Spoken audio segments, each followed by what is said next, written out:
que es sobre examen completo de orina y pruebas de función renal. ¿Ya? La vamos a dividir en dos partes.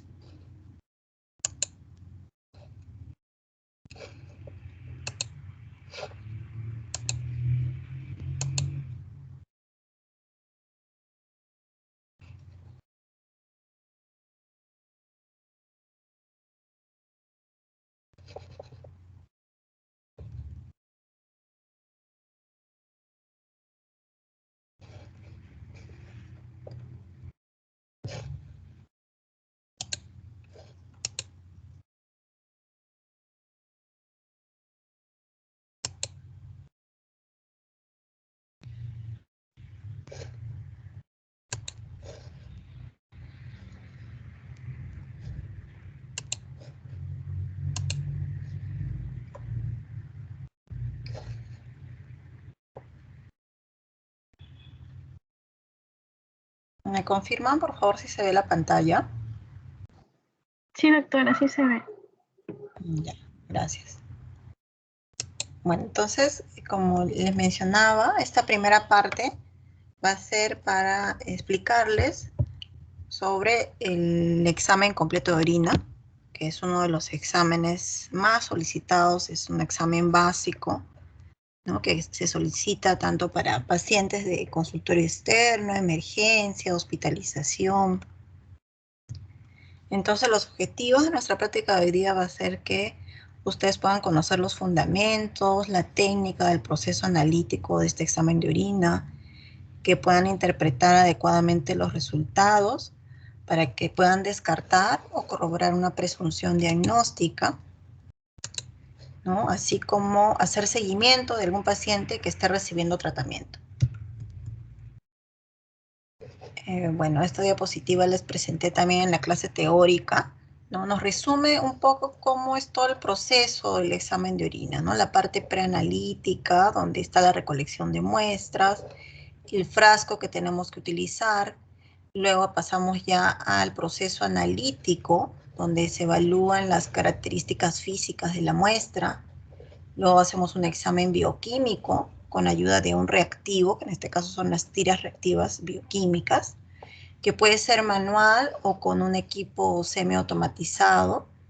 Y luego pasamos a realizar un examen microscópico, donde se observa el sedimento urinario, pero para esto tenemos que centrifugar previamente la muestra.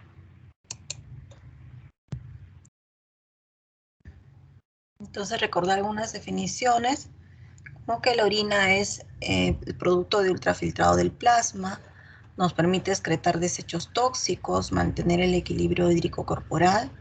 ¿En qué casos vamos a solicitar este examen?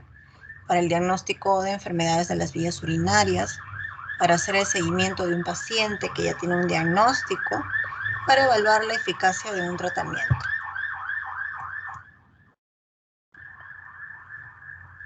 Ahora, cualquier examen de laboratorio lo vamos a dividir en tres fases del proceso, ¿no? Tiene una fase preanalítica, quiere decir previo al proceso dentro del laboratorio. Tiene una fase analítica, donde analizamos propiamente la muestra, y una fase post-analítica, que es donde se emite el resultado y se hace la interpretación. Entonces, en esta fase preanalítica, lo que corresponde es la recolección de la muestra, es previo al proceso, ¿no? Donde sabemos muy bien que las indicaciones que se le indica o lo que se le recomienda al paciente es que debe ser la primera orina de la mañana, ¿no? Esto debido a que es la muestra más concentrada. Y vamos a darle también las indicaciones de qué pasos va a seguir. Entonces, generalmente los laboratorios proporcionan los frascos. Para el examen completo de orina o examen de orina simple, solamente necesitamos un frasco limpio y seco. No necesito un frasco estéril porque no estoy realizando un cultivo. Un frasco limpio. De preferencia estos frascos son de plástico, son desechables, transparentes. Tienen una capacidad de 50 a 100 mililitros. Tienen una boca redonda, ¿no? Que hace que sea más accesible al paciente para la recolección de la muestra. Ahora, con respecto a los pasos para la recolección, son 6 pasos. El primero es que el paciente debe lavarse las manos, Luego va a preparar el frasco y tenerlo cerca, ¿no? Donde, en el área donde va a recolectar la muestra. Tiene que hacerse limpieza, higiene de la zona genital, ¿no? Lo que es glande y vulva. Los primeros mililitros se eliminan al baño. Y lo que se va a hacer caer al frasco es el chorro medio, ¿no? El segundo chorro o chorro medio es lo que se hace caer dentro del frasco. Luego cierran el frasco inmediatamente y lo transportan al laboratorio. Entonces, esos son los pasos que debe seguir al paciente. Ahora, una vez que se entrega esta muestra al laboratorio o el tiempo que nos demoramos en el transporte, lo ideal es que esté todo dentro de los 30 minutos, ¿no? Porque así evitamos que se altere la composición de esta muestra, que se degraden sus moléculas, que proliferen los gérmenes, ¿no? Entonces, si cuanto más rápido se entregue para el proceso, vamos a tener menos interferencias. Ahora, si nos vamos a demorar en el transporte o tal vez en el proceso por algún problema intralaboratorial, podemos conservar la muestra a una temperatura de refrigeración, ¿no? Por un tiempo de 6 a 8 horas. Ahora, con respecto al transporte, tenemos un tiempo máximo de 2 horas desde que recolectamos la muestra, ¿no? Y esto es algo que debemos tenerlo presente.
Doctora, ¿se encuentra ahí?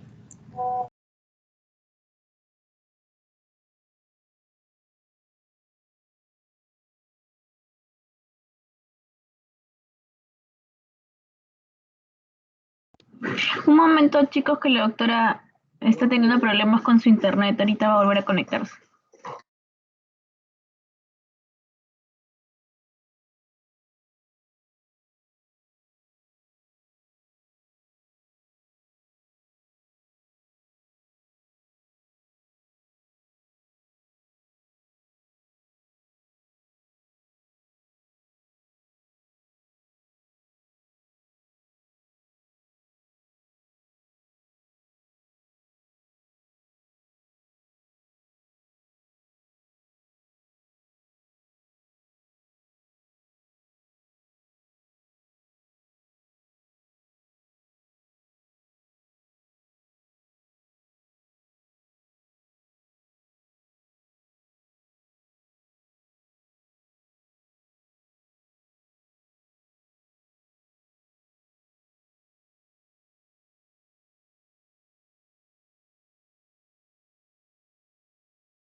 Ay, chicos, me vuelvo a conectar.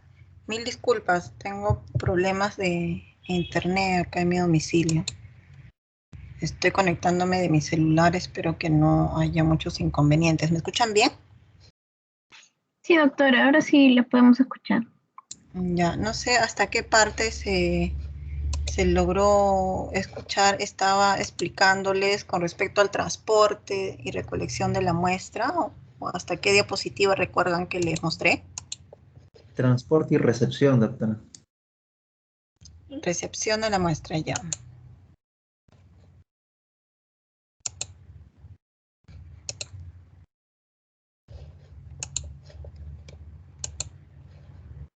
Ya, ¿se logra ver la diapositiva? Sí, doctora. Ya, gracias. Ya, entonces les estaba explicando que tenemos un tiempo límite para el transporte, ¿no? Que es un máximo de 2 horas. Es el tiempo que puedo demorarme en entregar la muestra al laboratorio. Y esto es algo que tenemos que tenerlo en cuenta, sobre todo para los casos especiales, como el caso de los pacientes adultos mayores, ancianitos, ¿no? Que a veces pues, se despiertan muy temprano en la madrugada y ya no pueden conciliar el sueño, entonces recolectan su muestra desde las 4 de la mañana, 5 de la mañana, pero están entregando la muestra al laboratorio recién a las 7, 8 de la mañana. Entonces, para esto ya pasó 2 horas o más, ¿no? Entonces, cuando se le da las indicaciones previas al paciente, ¿no? Podemos explicarle de que si micciona muy temprano puede conservar la muestra en el frigidero, ¿no? Entonces, dentro de los datos o los criterios de aceptación de la muestra, debemos de colocar la hora en que recolectó esta muestra de orina, ¿no? No solamente el nombre del paciente en el frasquito que tiene una etiqueta, sino también la hora en la cual recolectó, ¿no? Entonces, de esta manera hacemos un filtro de cuál es la muestra adecuada para proceso y cuál no. Ahora, luego de que ya se hace la recolección de la muestra, ¿no? Que es una parte muy importante, porque si no corroboramos que eso ha sido correcto, de nada sirve que en laboratorio hagamos un proceso analítico adecuado si la recolección de la muestra no fue la correcta, ¿no? Entonces, tenemos que asegurar esa parte previa, esa parte preanalítica. Ahora sí pasamos a la fase analítica, la cual se va a dividir en 3 partes, ¿no? Acá los componentes son primero un examen físico de la muestra, luego un examen bioquímico y finalmente un examen microscópico. En el examen físico, lo que vamos a evaluar es el aspecto, el color y la densidad de la muestra, ¿no? Entonces, en el aspecto, la muestra puede tener, ¿no? 3 tipos de presentación, ¿no? Puede ser transparente, que es lo normal, lo que esperamos encontrar. Puede estar ligeramente turbia o turbia, ¿no? Entonces acá a la derecha podemos comparar 2 tubos de vidrio. Los dos tienen muestra de orina, ¿no? En la parte posterior hemos colocado un papel cuadriculado y vean ustedes en el tubo que está en el lado derecho, ¿no? Podemos ver a través del tubo, ¿no? Contiene una muestra transparente, por lo tanto yo puedo ver a través de la muestra y llegar a ver el papel cuadriculado. A la izquierda está la muestra con el tubo con orina turbia, entonces no logro ver el papel que está en la parte posterior, ¿no? Así puedo hacer, por ejemplo, la evaluación física de la muestra, ¿no? O también directamente en el frasco, porque el frasco es transparente, ¿no? Y según ya la destreza del analista, pues logra hacer la evaluación física, ¿no? Pero lo normal es que la muestra esté transparente o ligeramente turbia, ¿no? Cuando ya la turbidez franca, generalmente se debe a alguna patología. Ahora, con respecto al color, lo normal es que sea una muestra amarilla o de color ámbar, pero podemos tener diferentes tonalidades, ¿no? Muestras de un amarillo más oscuro, muestras anaranjadas, verdosas, muestras rojizas, y esto se debe a diferentes interferencias que pueden darse por algún medicamento que haya ingerido el paciente, por algún alimento, ¿no? El consumo de algún alimento, por el estado de hidratación del paciente, también puede haber una variación de color, o también por alguna patología que tenga el paciente, ¿no? Por ejemplo, si es una muestra anaranjada, ¿no? Puede ser que el paciente consuma bastantes betacarotenos, o puede ser que sea automedicado con piridium, o puede ser que tenga un problema hepático también, ¿no? Entonces, el color ya me ayuda a dar una interpretación, pero no necesariamente va a ser siempre algo patológico si es que la muestra no es amarilla, ¿no? Puede deberse también al metabolismo de algo que haya ingerido, ¿no? Por ejemplo, los dulces que tienen todas estas coloraciones que van a, ¿no?, filtrarse y dar color a la muestra, ¿no? Por ejemplo, lo que es el consumo, a veces hay niños que consumen la pasta dentrífica, ¿no? Y esto puede dar una coloración algo verdosa, por ejemplo, de la muestra de orina, ¿no? Y si pensamos en alguna patología, puede ser también por una infección urinaria por pseudomonas, ¿no? Entonces, la alteración de color no siempre va a ser algo patológico. Ahora, con respecto a la densidad, ¿no? Anteriormente, esta se evaluaba con el densitómetro, ¿no?, que observamos acá a la derecha, pero ahora se realiza con las tiras reactivas, ¿ya? Pero aún así forma parte del examen físico. El rango referencial de la densidad es de 1015 a 1025. Esta densidad va a estar disminuida, por ejemplo, en los casos de diabetes insípida, en insuficiencia renal crónica. Va a estar elevada en los pacientes deshidratados, en pacientes con diabetes mellitus, o por la presencia de algún contraste radiológico, por ejemplo. Y ahora sí pasamos a lo que es el examen bioquímico, ¿no? Entonces ya hemos concluido el examen físico de esta parte analítica de la muestra de orina. Vamos a pasar al examen bioquímico, lo cual les mencionaba que es con ayuda de un reactivo, ¿no? Y el reactivo viene a ser las tiras reactivas, ¿no? Que vienen estos frasquitos, en frascos sellados. Generalmente viene una presentación de 100 tiras por frasco. Y el procedimiento para realizar este examen es que voy a humedecer la tira con la muestra de orina, ¿no? Entonces saco una tirita con mucho cuidado, tengo que usar guantes, ¿no? El frasco tengo que conservarlo en un lugar limpio, adecuado, ¿no?, donde no se vayan a humedecer, a contaminar las tiras, ¿no? Y saco con cuidado una sola tirita, ¿no?, la que voy a utilizar. Humedezco la tira con la muestra de orina y voy a esperar la reacción, ¿no?, y los cambios de color en los cojinetes. Entonces, esta tira reactiva, ¿no?, tenemos diferentes cojinetes donde se van a dar reacciones enzimáticas y se puede dar un cambio de color si es que está positivo para algún analito, ¿no? Si nosotros evaluamos este ejemplo que está acá en el lado derecho, inferior derecho de la diapositiva, ¿no? Tenemos 2 tiras de orina, 2 tiras humedecidas con muestra de orina, ¿no? Miren, negativo para leucocitos, negativo para nitritos, para urobilinógeno, positivo para proteínas, ¿no? Acá esta sería nuestra tira control de negatividad y acá tenemos algunas reacciones positivas. Acá está positivo para proteínas. Esta tira reactiva también me ayuda en la medición de pH. Está positivo para hemoglobina también. Acá está el cojinete de densidad, lo que les decía que la tira reactiva me ayuda a medir la densidad de la muestra. Está positivo para cetonas, miren, ¿no? En el cojinete de cetonas positivo. Para bilirrubina también ha habido un cambio de color, también nos han informado como positivo. Y para glucosa también, ¿no? Glucosa positivo. Entonces, esta tira reactiva de bioquímica me permite medir diferentes analitos, ¿no?, si están presentes o ausentes. ¿No? Acá tenemos otra escala que se muestra en el mismo frasco, ¿no? Ahora, ¿cuál es la diferencia de hacerlo manual o hacerlo en un equipo, ¿no? Si yo lo hago manual, así como ustedes lo están visualizando en esta diapositiva, se humedece la tira y la tira se compara con la misma escala de medida del frasco, ¿no? Entonces es algo subjetivo, según lo que yo esté capacitado, mi experiencia, voy a ir reportando, registrando si es positivo o negativo para cada analito.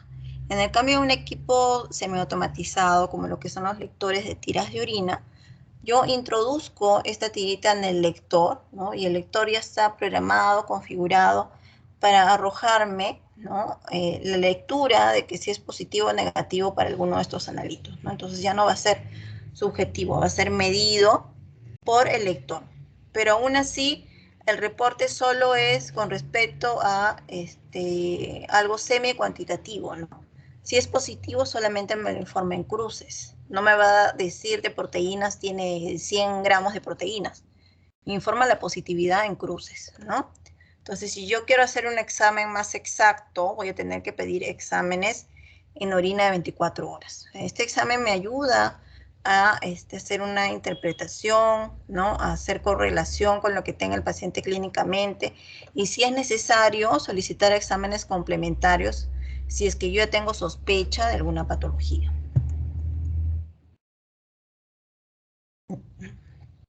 Entonces, como estábamos mencionando, dentro del examen bioquímico vamos a evaluar el pH de la muestra, ¿no? Entonces, el pH de la orina tiene un rango entre 4.8 y 7.5. Va a estar disminuido o aumentado según diferentes patologías o también inclusive varía según la ingesta de alimentos del paciente, ¿no?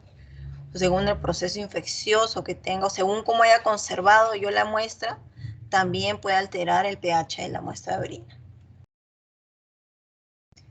Con la tira reactiva también podemos evaluar si hay presencia de proteínas, ¿no? Entonces, si me sale proteínas positivo, ya el clínico tendrá que hacer la correlación si esto se debe a una alteración prerrenal, renal o postrenal en el paciente, ¿no?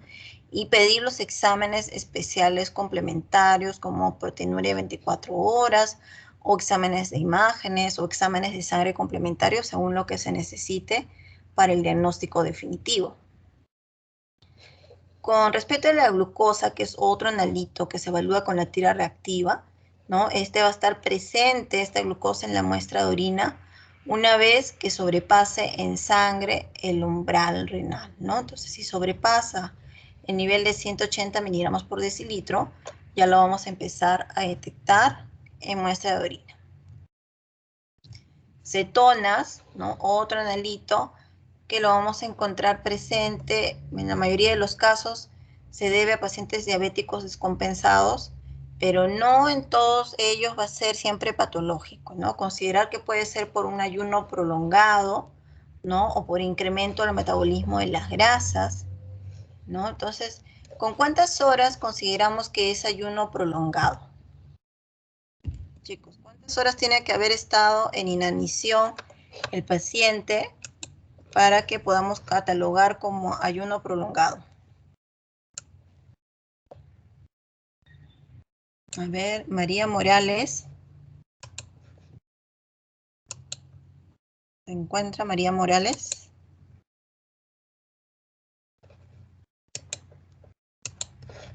No se encuentra. Natalie Méndez.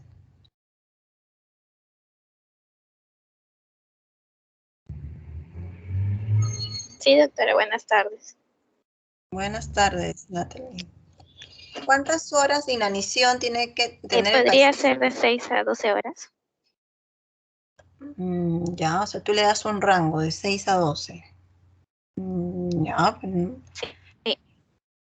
A ver, chicos, otra opinión. Lady Noriega.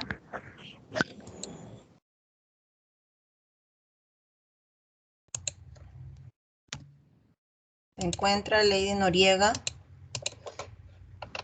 Doctora, disculpe, soy María Morales, no podía prender mi micro. Sí, María, te llamé. Estoy preguntando cuántas horas de inanición va a tener el paciente para considerar ayuno prolongado.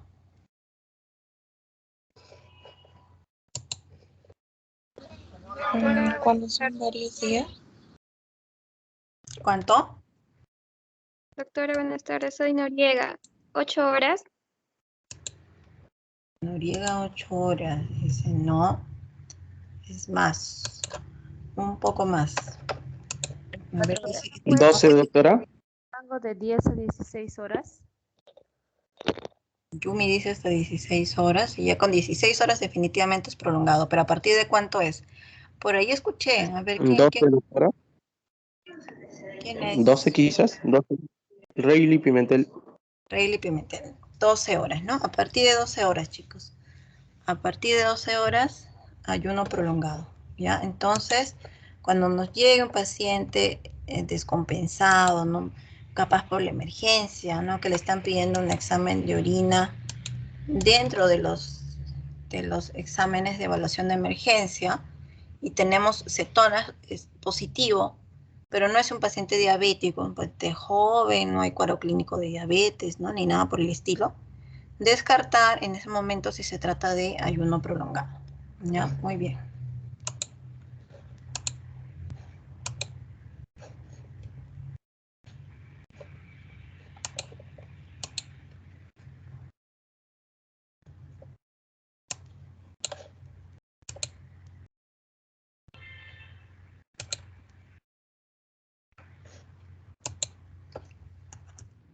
Ya.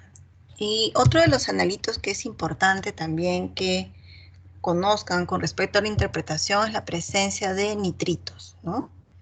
Cuando hablamos de nitritos, ¿con qué podemos correlacionar? ¿Cómo interpretaríamos si me llega un resultado de orina donde dice nitritos positivo? ¿Con qué lo puedo asociar? Doctora, lo asociamos Proteínas. a una infección bacteriana. A una infección bacteriana, ya, sí puede ser. ¿Cuál es su apellido? Montalbán Estrada, doctora. Montalbán, ya. ¿Y por qué más podría ser, chicos? A ver, ¿alguna otra respuesta? Doctora, con la urea y creatinina, doctora. ¿Ya? ¿Qué pasaría con la urea creatinina?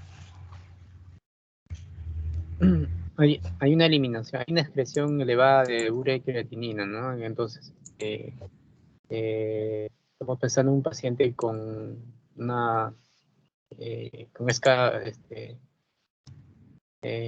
con excreción elevada de nitritos, doctora. Ya, a ver, entonces si tenemos un paciente con pruebas de función renal alterada, en este caso lo que es urea y creatinina, ¿no? Paciente que tenga ya alguna patología renal de fondo, puede estarlo condicionando a una infección urinaria, ¿no? Entonces, específicamente la asociación de los nitritos es con infección urinaria, ¿no? Pero con infección urinaria, ¿de qué tipos de gérmenes, no? O sea, si me salen nitritos negativos, pero en mi sedimento urinario hay leucocitos abundantes y gérmenes tres cruces, pero tengo nitritos negativos, yo descarto la infección, digo que no tiene infección, porque sale nitritos negativo. ¿Qué piensan? ¿O a qué tipo de bacteria se asocia esta positividad de los nitritos?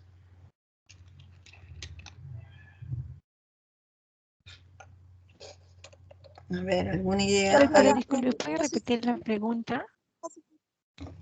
Sí, les estaba mencionando que si tenemos un resultado de orina de un paciente que llega a consultorio con su resultado de orina y dentro de los analitos bioquímicos tienen nitritos negativo, pero en el examen del sedimento urinario tiene leucocitos abundantes y gérmenes tres cruces, por el hecho de tener nitritos negativos, yo considero que no tiene infección. El nitritos negativo me descarta la infección o de todas maneras debo seguir pensando en una infección. Los nitritos se asocian con bacterias gram negativas. Por eso es que encontramos nitritos cuando tenemos una infección urinaria o en el tracto urinario. Podemos decir que son negativas, pero no significa que no haya otro tipo de bacterias. Ya, Se puede correcto. descartar una infección por una gram negativa, pero no por otro tipo de bacterias. Entonces debemos de considerar que lo más frecuente es que tengamos infecciones urinarias por bacterias gram negativas, pero se puede deber también a bacterias gram positivas, a hongos, ¿no? Entonces, Doctora, sí, ¿quién quiere intervenir? sí, Escucho. doctora. Claro, doctora, porque según la teoría en los hitos, el agente etiológico más frecuente, por ejemplo, en un hito en ambos sexos es la, si no me equivoco, la Escherichia coli, casi en un 75-80% de los casos se presenta. Y bueno, ya los restantes en poco porcentaje, casi un 20-25% ya se encuentran, si no me equivoco, los estafilococos, ¿no? La Klebsiella, Streptococcus. Creo que lo que dice la compañera es muy cierto en esa parte. Así es, correcto. Y justo lo que les estaba mencionando, ¿no? A la cabeza tenemos las bacterias gram negativas, pero la infección urinaria también puede deberse a otros agentes, como bacterias gram positivas, ¿no? Hongos. Entonces, no siempre el hecho de tener nitritos negativo nos va a descartar la infección, ¿no? Porque puede deberse a otro agente. Entonces, nitritos positivos, sí, una asociación muy fuerte con infección urinaria. Pero si está nitritos negativo y el paciente tiene cuadro clínico de infección urinaria, aún así debo solicitarle el cultivo, ¿no?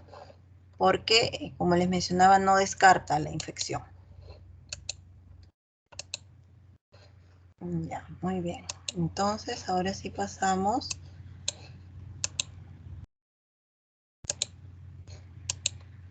a lo que es el examen microscópico. Doctora, una consulta. Disculpe. Sí. En caso de que salga gérmenes 3 cruces, ¿se puede decir que también la muestra ha sido contaminada? Leucocitos negativos, claro. Y 3 cruces, ¿puedo decir que la muestra ha estado contaminada? Si yo veo este resultado discordante, sí pareciera, ¿no? Pero ¿qué puedes hacer para corroborar si se trata o no de contaminación? ¿Qué podrías hacer? Si te llega ese resultado de leucocitos 0 por campo, pero gérmenes 3 cruces. ¿De qué manera lo podrías corroborar? Observando la clínica del paciente, ¿no? Ya, lo primordial es el cuadro clínico. Ya, supongamos que no tiene síntomas, ¿no? Pero tal vez en el examen físico sí hay un poquito de dolor, ¿no? Pero tú no sabes si Ya, es ok. inflamatorio o infeccioso. Tienes todavía la duda. ¿De qué otra manera Entonces, puedes corroborar? viendo la presencia de nitritos. Ya, digamos que tienes nitritos negativos. ¿De qué otra manera puedes corroborar si la muestra, si esos gérmenes es contaminación o es algo que tiene el paciente? A ver, lo primero que tenemos que hacer es asegurarnos de la parte preanalítica. Y como ya conocemos cuál es el procedimiento para recolectar la muestra, vamos a corroborar los pasos con el paciente. Le preguntaremos le diremos que nos explique cómo ha recolectado su muestra. Si se lavó las manos, si se hizo higiene, si eliminó el primer chorro, ¿no? Si fue en la primera orina de la mañana, si fue al azar en cualquier momento, ¿no? Entonces, toda esa parte preanalítica debemos corroborarla, ¿no? Porque si no hubo limpieza, entonces pueden ser gérmenes, ¿no? De la flora, de sus manos, y que ahí se han proliferado, pero no hay leucocitos, pues no se debe a alguna patología propia del paciente, sino de la mala recolección de la muestra. Y si yo descarto esa parte, ¿no? Y cercioro de que sí hubo una buena recolección, y a pesar de eso pienso en una posibilidad de infección, solicito el urocultivo, ¿no? Porque podemos tener casos de algún paciente con inmunodeficiencia o alguna enfermedad crónica que tenga leucocitos bajos, ¿no? Que ya no tenga una buena respuesta al sistema inmunológico y sus leucocitos no estén por fuera del rango en el examen del sedimento urinario. Entonces, igual tendré que solicitar el urocultivo. ¿Ya? Sí, doctora. Entonces, ahora sí pasamos al examen microscópico. Ya hemos explicado el examen físico, el examen bioquímico, y ahora pasamos al examen microscópico, ¿no? Entonces, para ver la muestra al microscopio, voy a tener que centrifugarla, porque lo que voy a observar al microscopio es el sedimento urinario. Y para esto vamos a seguir también un procedimiento.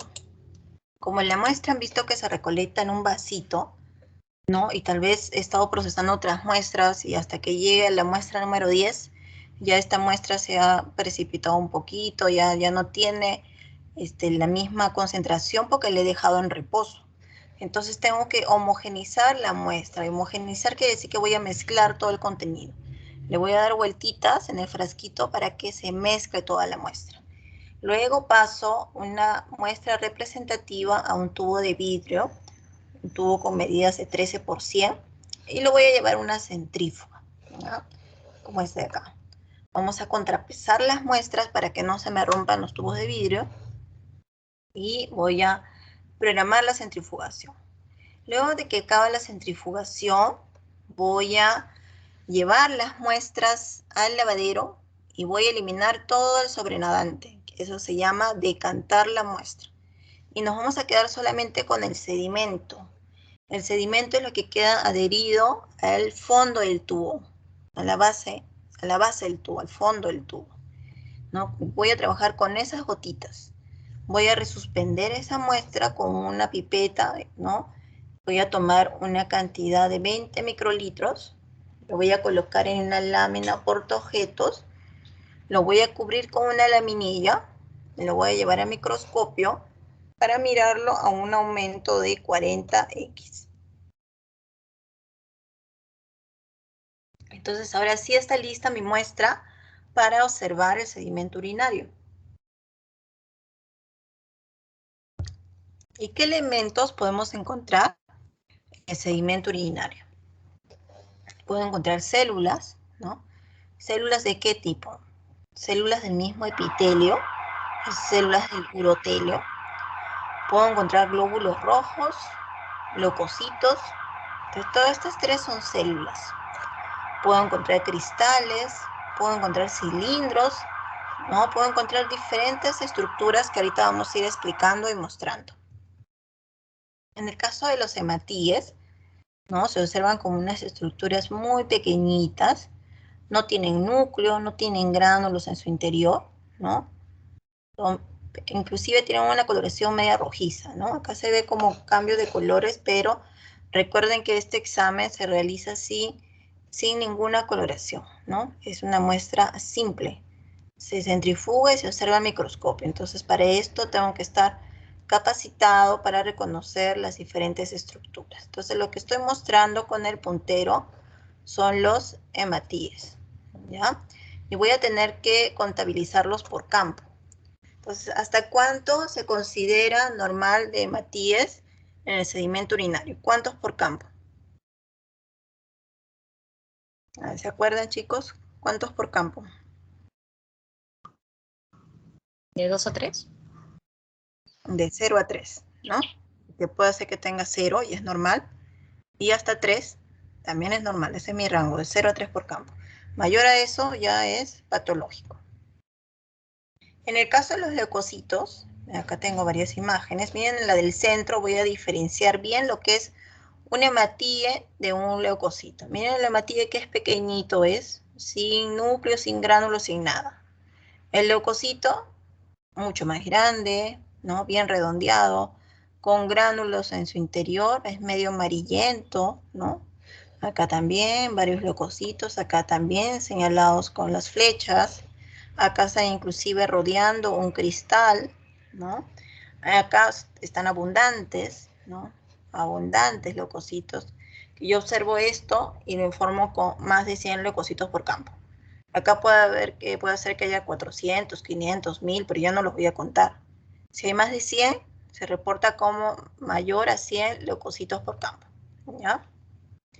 Y esto va a tener también un rango referencial normal, ¿no? ¿Hasta cuántos leucocitos por campo se considera que es normal? ¿Hasta 10? 0 a 5, doctora. Hasta 5. Muy bien, de 0 a 5, ese es el rango. Correcto. Ahora, otra de las células que podemos observar, que hemos mencionado, son las células del urotelio. Y estas células del urotelio las vamos a dividir en 3 grupos. Aquellas que vienen de las vías urinarias altas, otras que vienen de la vía urinaria media y otra de la vía urinaria baja. La que viene del epitelio tubular, ¿no? Tienen ese nombre, células tubulares, ¿no? De vía urinaria alta. Las que vienen de la zona intermedia son las células transicionales. Y las que vienen de vía urinaria baja son las células escamosas. Y estas son las que vamos a encontrar en la mayoría de los casos, células escamosas, ¿ya? Lo que se va a observar en el sedimento urinario. Entonces acá tenemos en fotografías más grandes, ¿no? Las células escamosas con su núcleo, como les mencionaba, es de vía urinaria baja. células transicionales que van a ser más pequeñas, que tienen forma como de pera, ¿no? Son periformes. Las células tubulares de la vía urinaria alta. Y cuando encontramos este tipo de células es que sí tenemos que ponernos alertas, ¿no? Porque entonces puede hacer que el paciente tenga alguna glomerulopatía, ¿no? Entonces ahí sí, si encuentran ese reporte en su examen completo de orina, ¿no? Ponerse alertas, evaluar bien, ¿no? Lo que es el cuadro clínico, el relato cronológico, el examen físico, ¿no? Corroborar si realmente pueda o no tener el paciente alguna glomerulopatía.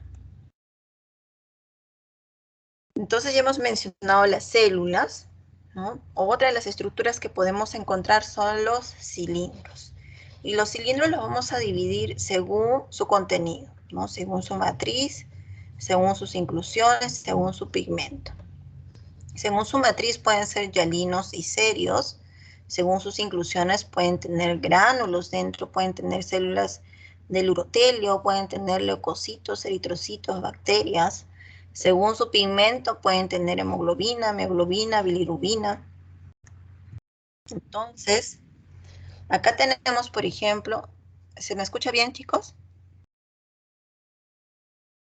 Sí, se escucha. Sí, doctora, sí. No La te preocupes escuchamos. por mi internet. Cualquier cosita me avisan, por favor, porque no sé si está fallando esto.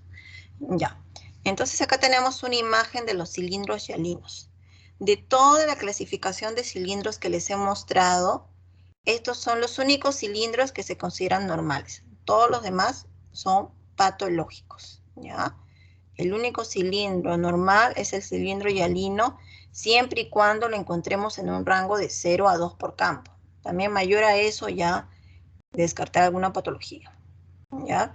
Pero ¿por qué es el único normal? Porque en su contenido tiene esta mucoproteína, ¿no? Que es algo de las mismas paredes, la mucosa de los túbulos, que es la proteína de Thom-Horvath, y esa proteína, ¿no? Es algo fisiológico, ¿no? Entonces podemos encontrar cilindros con estas características que son casi transparentes, ¿no? Acá están señalizados con flechitas y tienen pura proteína, ¿ya? Entonces es normal siempre y cuando sean de 0 a 2 por campo.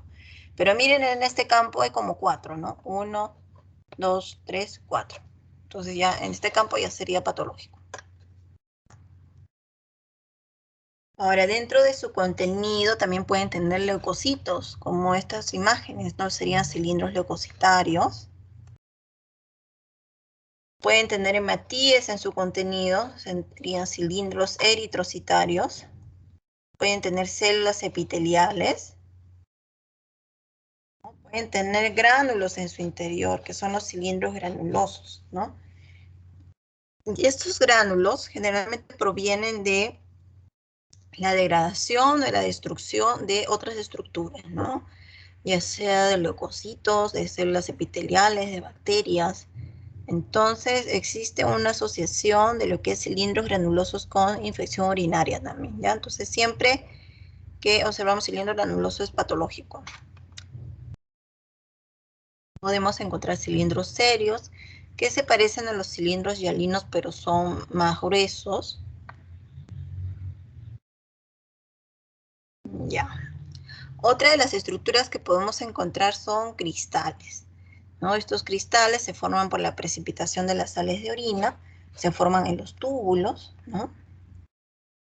Acá los vamos a dividir según el tipo de pH de la orina, ¿no? O sea, cristales de orina ácida, de orina alcalina y cristales que van a ser siempre patológicos, ¿no? ¿Por qué los hemos dividido estos 4, ¿no? Porque estos de orina ácida alcalina puede ser debido a la alimentación del paciente, debido a los fármacos que esté ingiriendo, debido al estado de hidratación, ¿no? Entonces pueden darse la presencia de estos cristales. En cambio, estos de acá van a ser siempre patológicos.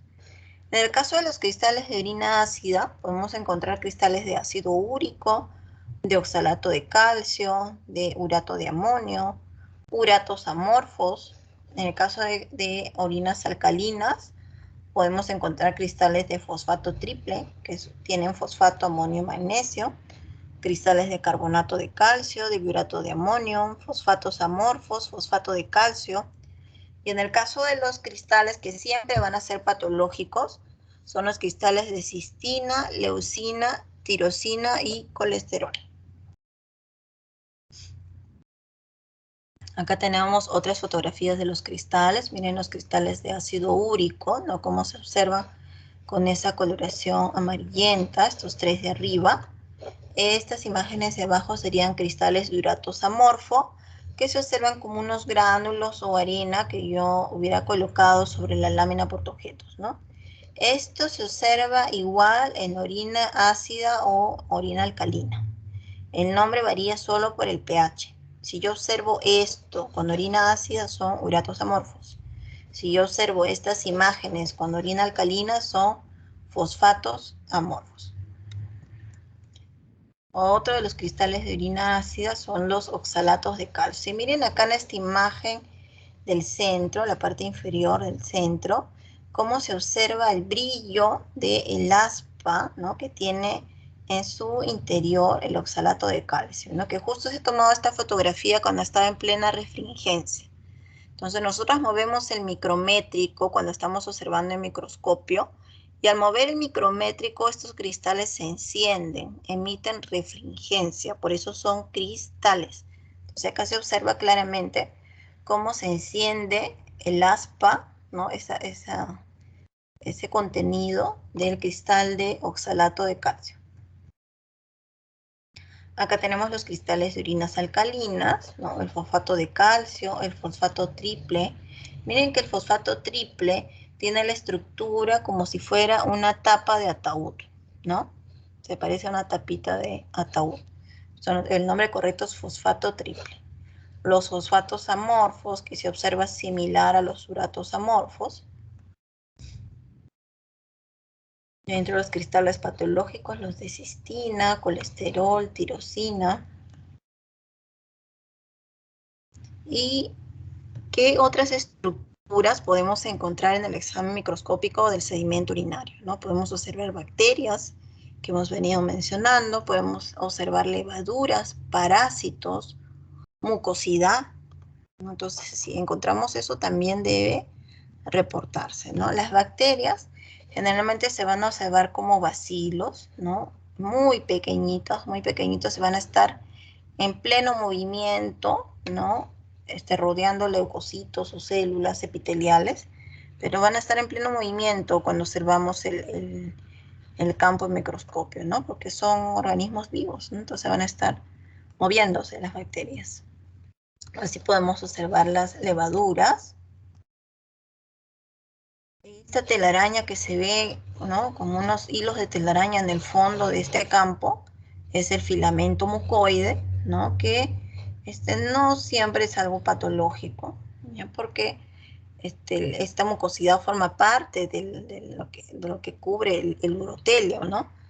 Pero sí debemos de tratar de que el paciente recolecte adecuadamente la muestra, ¿no? Porque esto se va a encontrar más concentrado el moco en el primer chorro de la orina. Entonces, por eso el primer chorro al water. El segundo chorro es el que debe caer al frasco.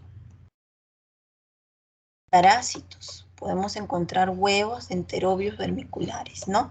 ¿Y esto por qué? Porque generalmente en pacientes pediátricos, ¿no? Porque son los huevos de los oxiuros, ¿no? Que tal vez no le hizo buena higiene al niñito, ¿no? Y por la proximidad con la región anal, cayeron algunos huevitos de parásito a la muestra de orina, ¿no? Y está contaminando la muestra.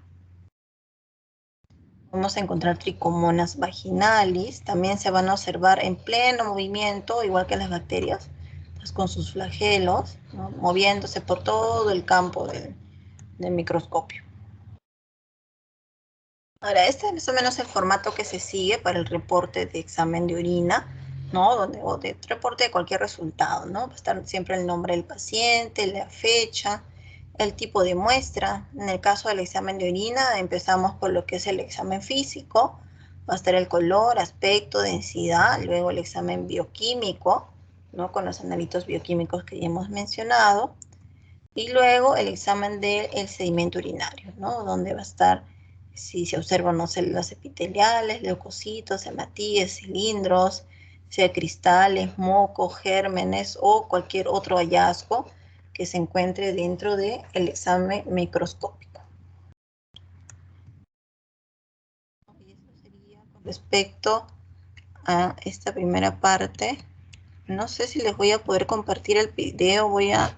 Tenía un video cortito para que vean el proceso. Voy a probar unos segunditos a ver si ya regresó el internet de mi casa. Ya, un ratito.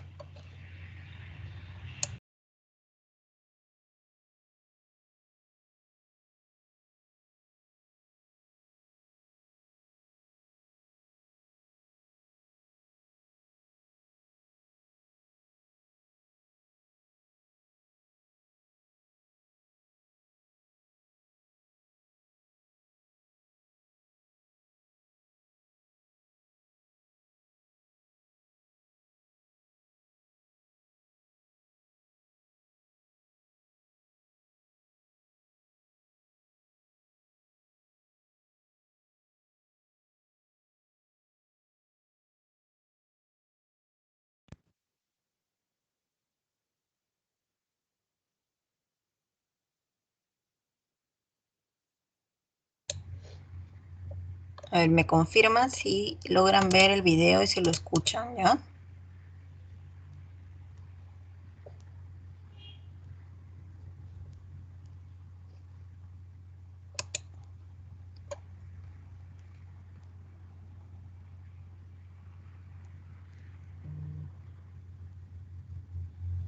Vamos a hacer un análisis de orina. Sí, chicos. Para ello necesitaremos Sí, doctora, sí podemos escuchar. y una muestra de orina. Vamos a coger una muestra con una pipeta Pasteur y pondremos esa muestra encima de la tira. Dentro de unos minutos veremos los resultados. Ahora vamos a centrifugar la orina. Para ello cogeremos una muestra con la pipeta y la pondremos en un tubo de ensayo. Ahora vamos a hacer un blanco. Un blanco es un tubo de ensayo que contiene solamente agua. Esto se hace para equilibrar los pesos en la centrífuga. Ahora pondremos en los tubos parafilm. Ahora meteremos los tubos en la centrífuga. El blanco le tendremos que meter siempre enfrente del que hayamos metido para que se compensen los pesos. Lo pondremos a 4.500 revoluciones durante 10 minutos.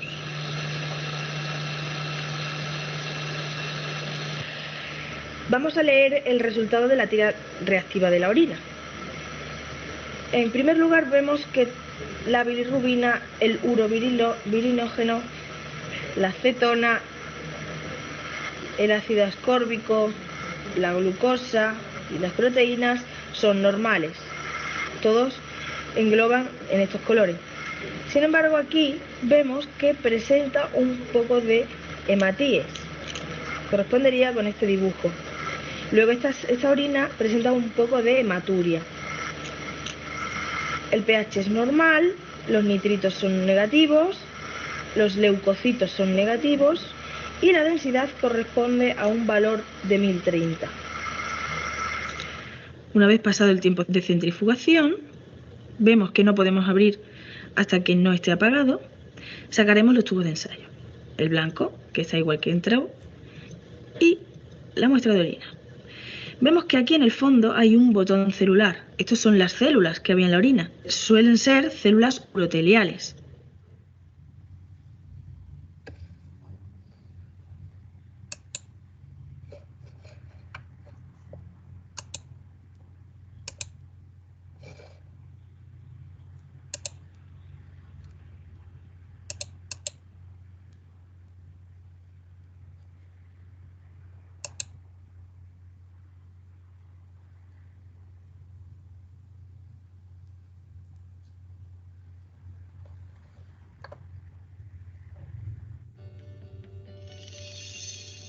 En este vídeo vamos a estar presentando el examen microscópico de un sedimento urinario.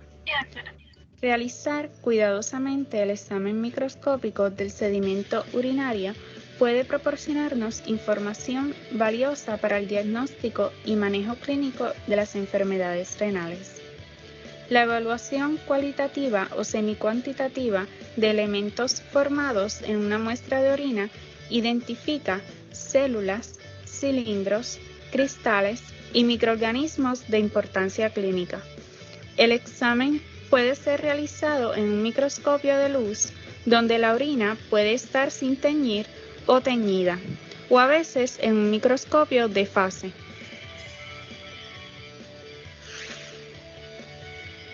Mezclar bien la muestra de orina recién tomada y vertir aproximadamente 10 mililitros en un tubo de centrífuga.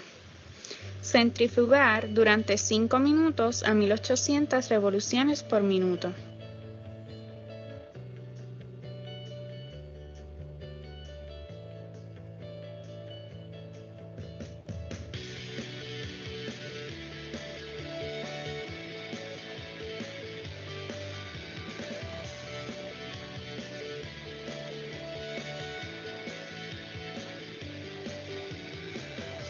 Vertir rápidamente el sobrenadante de la orina y resuspender el sedimento en la pequeña cantidad de orina que queda en el tubo, agitando suavemente.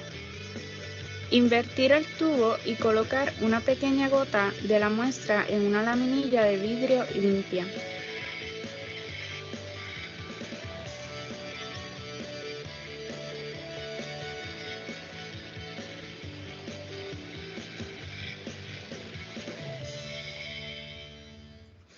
Con cuidado colocar un cubreobjeto en la parte superior.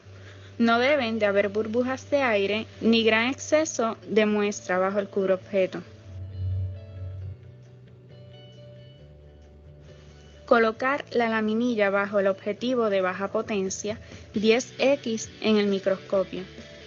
Lo mejor es utilizar una intensidad de luz disminuida. Examinar toda el área en busca de hilos de mucosa, células epiteliales y cilindros, especialmente cerca de los bordes del cubreobjeto. Cambiar a alta potencia 40x y ajustar la intensidad de la luz. Mirar un mínimo de 10 campos de alta potencia e identificar cualquier tipo de célula epitelial renal o transicional. Identificar el tipo de cilindro que se observó en el campo de baja potencia, 10x. También los distintos tipos de cristales y otros elementos presentes en el sedimento, como levaduras, bacterias, parásitos y espermatozoides. Los cilindros se clasifican de acuerdo a las inclusiones que contienen. Los cilindros hialinos son pálidos, vacíos. Se pueden ver mejor cuando la intensidad de la luz es reducida. Los cilindros de células blancas contienen inclusiones mayormente de polimorfonucleares. Cilindros de células rojas contienen inclusiones de células rojas intactas. Cilindros de células epiteliales se clasifican como granular fino o granular grueso, dependiendo del grado de degeneración. Cilindros waxy relativamente anchos y tienen forma irregular. Cilindro ancho es el de mayor diámetro y pueden ser waxy, granular o celular. Los cilindros se reportan cuantitativamente en low power field. Los cristales se identifican por su tamaño, forma y color, y por su presencia en orinas alcalinas o acídicas. Se reportan semicuantitativamente en high power field. Las bacterias son pequeñas, oscuras, redondas o en forma de bacilos. Normalmente son mótiles. Se reportan semicuantitativamente en high power field. Las células de levadura son ovoide de diferentes tamaños y muestran gemación. Se reportan semicuantitativamente en high power field.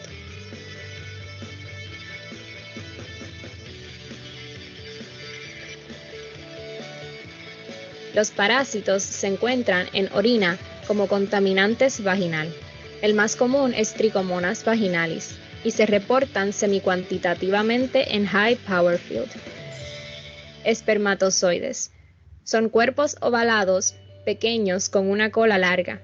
Pueden ser mótiles como no mótiles. Se reportan como presentes en la muestra. Células rojas son pálidas, discos bicóncavos sin núcleo. Pueden parecer shadow cells o células grenadas pequeñas. Es de crucial importancia distinguir las células rojas de las células de levadura y los cristales. Las células rojas se reportan cuantitativamente en high power field. Células blancas. Usualmente se observan leucocitos polimorfonucleares. En tamaño son un poco más grandes que las células rojas, forma granular con un núcleo segmentado y pueden parecer glitter cells. Las células blancas se reportan cuantitativamente en high power field. Células epiteliales. Existen 3 tipos de células epiteliales. Usualmente son del tipo escamoso, la cual tiene apariencia irregular con un núcleo pequeño. Estas se reportan semicuantitativamente en low power field. Las células renales tubulares son redondas, con un núcleo grande y un poco más grande en tamaño que las células blancas. Y las células transicionales son pequeñas, redondas con apariencia de pera. Estas últimas 2 se reportan semicuantitativamente en high power field. Un sedimento normal contiene un número limitado de elementos formados. Encontrar pocos eritrocitos y células blancas, algunas células escamosas epiteliales o cilindros hialinos puede considerarse normal, pero otros hallazgos pueden ser indicativos de enfermedad. La presencia de muchos eritrocitos es anormal y se puede encontrar en una variedad de enfermedades sistémicas o renales. Un gran número de glóbulos blancos usualmente es indicativo de una infección del tracto urinario. Los cilindros son signo de enfermedad renal debido a que se forman en los túbulos, mientras que gran cantidad de células escamosas epiteliales son vistos como contaminantes vaginales. Muchas células renales epiteliales pueden indicar degeneración tubular. Cristales encontrados en orina ácida incluyen uratos, oxalato de calcio y ácido úrico. En orina alcalina encontramos cristales de carbonato de calcio y triple fosfato. Cristales anormales de importancia son los de cistina, leucina, tirosina, colesterol y sulfonamidas. Si la contaminación es evitada, las bacterias que se encuentren van a ser significativas e indicativas de infección, en especial si está acompañada de un aumento en leucocitos. Levaduras y parásitos suelen verse como resultado de contaminación, pero cándida puede encontrarse en infecciones de tracto urinario y huevos de Schistosoma haematobium pueden aparecer con eritrocitos en orina.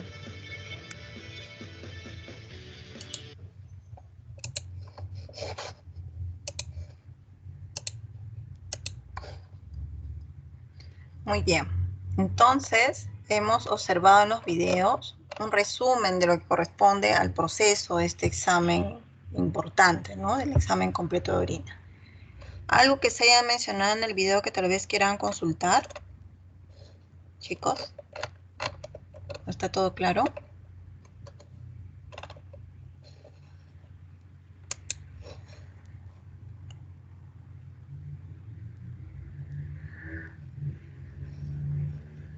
No, no hay preguntas. A ver, el alumno Brian Pérez. Sí, doctora. Buenas tardes, Brian. ¿Nos Buenas podrías tardes. resumir qué se ha observado en el video? Algo resumido que se observó. Disculpe, doctora, no lo escucho muy bien. ¿Podrías explicarnos qué se ha observado en el video? Un resumen de lo que se ha observado. ¿Cómo hacen el centrifugado para ver las células de la orina, no?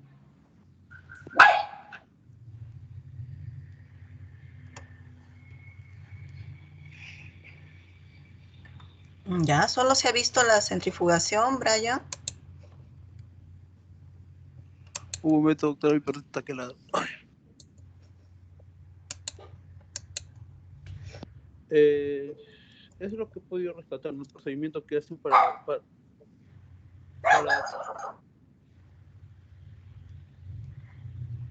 A ver, en el 1, Elías Ortega.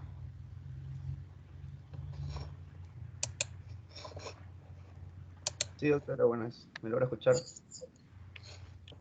¿Qué nos podrías resumir, Elías, qué has observado en los videos?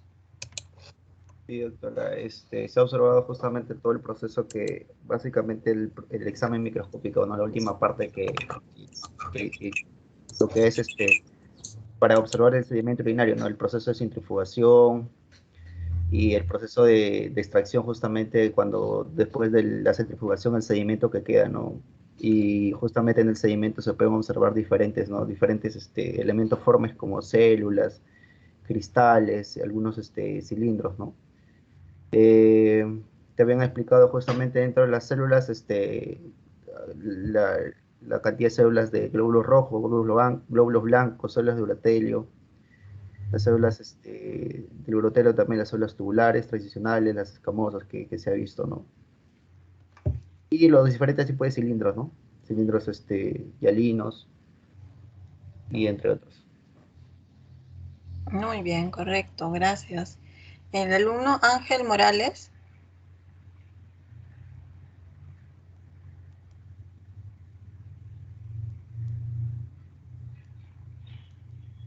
Ángel Morales. La alumna Francesca Manco.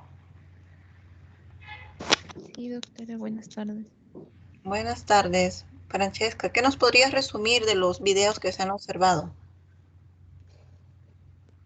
Bueno, en el primer video observamos lo que era el análisis bioquímico con las tiras reactivas y que lo comparaba, ¿no? con los colores del frasquito después de haber sumergido la tirita, bueno, de haber humedecido la tirita, ¿no? Con la harina. Luego lo agarraba con una pipeta un poco más de la muestra y lo llevaba a centrifugar.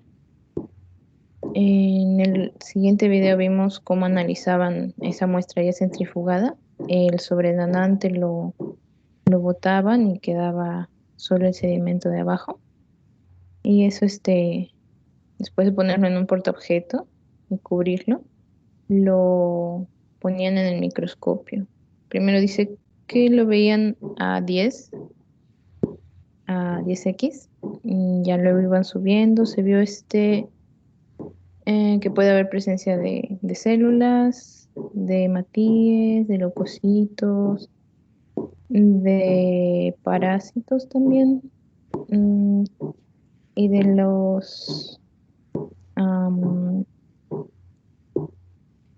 los cristales. Ya, muy bien, Francesca, correcto. La alumna Isabela Nakamura. Sí, doctora, buenas tardes. Buenas tardes, Isabela. ¿Qué nos podrías resumir qué has observado en sus videos? Bueno, en el primer video vimos el procedimiento bioquímico del examen de orina y que luego fue analizado para ver si estaban los valores, si estaban normales, ¿no? Tanto la glucosa, la bilirrubina, el pH. Y en el segundo video vimos el proceso del examen de orina, bueno, empezando por la centrifugación y luego vista al microscopio. Y bueno, dieron algunos ejemplos sobre los tipos de cristales, cilindros y otros que podemos ver al microscopio. Ya, muy bien, gracias. El alumno Juan Carlos Mamani. Sí, doctora. Buenas tardes, Juan Carlos. ¿Qué nos podrías resumir de lo que has observado en los videos? Bueno, igual que mis compañeros, también vi pues que en el primer video hace mención más que nada al examen bioquímico de la orina, ¿no? La fase analítica. Hace mención más a la tira reactiva, en la cual se veía, ¿no? La comparación que hacía, ¿no? Luego de tener la muestra de orina, sacaba una gota y la pasaba a través de la tira reactiva para comprobar cuáles estaban en un valor normal y cuáles no, ¿no? Y en ese caso había mostrado que estaba elevada, creo que había una cierta niveles de glóbulos rojos, creo que escuché en el video que hacía mención. En el caso, eso es en la parte del examen con la tira reactiva, ¿no? Luego pasó a la parte de la centrifugación, ¿no? Donde usó dos tubos, ¿no? Un tubo con la muestra y otro con un tubo blanco para generar contrapeso en la centrífuga. Luego de eso pasan al siguiente video, en el cual en el otro video ya se menciona a ver, ¿no? Lo que se visualiza, ¿no? En el microscopio, ¿no? A un lente de 10X, ¿no? En donde ya, en base a eso van a encontrar, pues, cilindros, levaduras, glóbulos rojos, cristales, ¿no? Y da ciertos tipos de ejemplos también, ¿no? Y en qué casos pueden verse. Y características de cada uno de ellos, ¿no? Correcto, muy bien. Sí, en el primer video es prácticamente el examen bioquímico, ¿no? Segundo video, examen microscópico. Alumno Johan León. Johan León. María López Vargas. Doctora, ¿qué tal? Buenas tardes. Buenas tardes, María. Con respecto al segundo video, donde se observó el examen microscópico, ¿no? Del sedimento urinario, ¿alguna estructura que te haya llamado la atención, algo que no se había mencionado?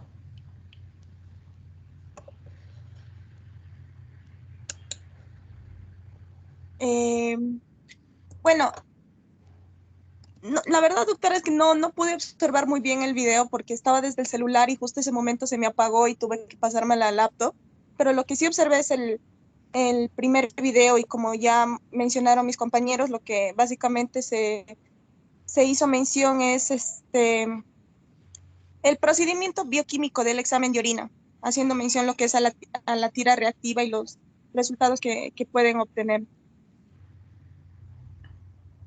Ya, correcto, María. Y, María, dentro del examen bioquímico que has visto el primer video, dentro de los analitos que se evalúan con la tira reactiva está la bilirrubina, ¿verdad? Sí, doctora. Ya, si encontramos bilirrubina positivo, ¿con qué patologías podríamos asociarlo? María. ¿Ictericia? Ya, puede tener una ictericia, pero ¿de qué tipo? ¿A predominio de qué bilirrubina? ¿Qué tipo de patología se asociaría a esta bilirrubina presente en la orina?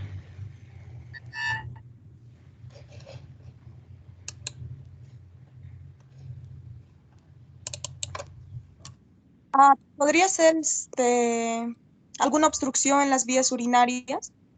¿O ¿a eso se refiere con su pregunta, doctora? Disculpe. No. O sea, sí, ¿con qué patología se asocia, no? Pero patología urinaria no Claro, sería. como una enfermedad del hígado, como hepatitis, o quizás una obstrucción de las vías, o quizás un problema de funcionamiento del hígado. Vías biliares te referirás, ¿no? Sí, en las vías que transportan el bilis. Sí. No te escuché, vías urinarias. Ya, a ver, Francesca. Está bien, María, gracias. Francesca Manco. Sí, doctora. Se asociaría a la bilirrubina directa. Exacto, bilirrubina directa, ¿no? Esa es la bilirrubina que encontramos en orina, si es que estuviera presente. ¿Y a qué patología se asocia, Francesca? Hepáticas. Hepatopatías, ¿no? Hepatopatías obstructivas de las vías biliares o inflamatorias como las hepatitis, ¿no? Todas las que generen aumento de bilirrubina. Rayleigh Pimentel Sánchez. Sí, doctora, también podría ser poshepática, ¿no? Una colestasis. Sí, pero que sea predominio directo, ¿verdad? Sí, doctora.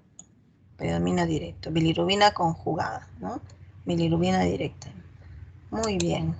Ya, chicos, entonces ahora vamos a pasar, esta segunda parte es más cortita, ¿ya? Vamos a pasar a lo que son pruebas especiales de orina o pruebas de función renal. A ver, un segundito.